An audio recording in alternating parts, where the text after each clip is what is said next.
My name is Daniel Keener, and right now you're hearing the thoughts inside my mind. Today, I'm going to show you video composition.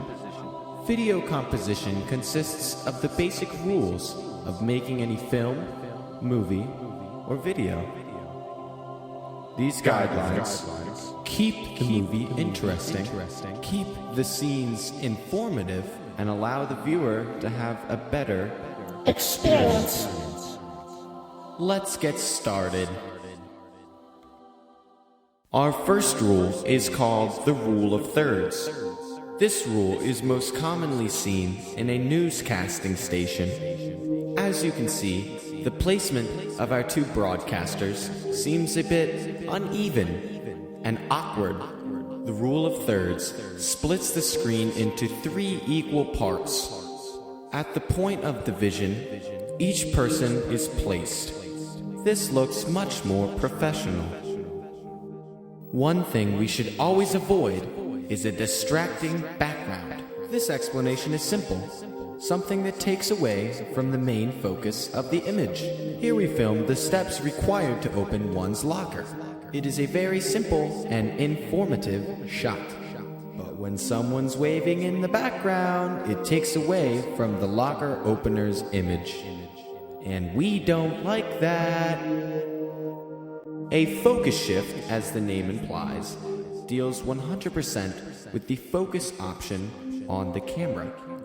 When two subjects are different distances away from the camera, a different focus option must be used for each. This allows for each subject to be accented for our viewer's attention at a different point in the timeline. One of the most basic rules for video composition is zooming in and zooming out. Zooming in is simply pressing the zoom button on the camera and making an object that was once distant become closer. In the same regard, zooming out is making an object that was once close farther away. This option is one of the most commonly used rules for video composition. Sometimes, when the shot must be very specific, an extreme close-up is demonstrated. Once again, the zoom option is used. Only this time, we zoom all the way in. This allows for the capturing of an intricate detail of something that may be very, very small. Throughout the multitude of blockbuster movies made, reaction shots can be identified to keep the scene moving fluidly. A reaction shot is simply showing the crowd reaction to the event that has just taken place in the progression of the storyline. In our first example, the subject gets hit in the face, and yet the scene seems incomplete and empty. We watch the same scene again, only with a reaction shot placed. This gives an insight to the minds of the other subjects within our story. I didn't think that was funny. Okay, moving on. Our final rule is known as leading space. First demonstrated is an incorrect use of leading space, where it is easy to see that we have no idea where our subject is moving.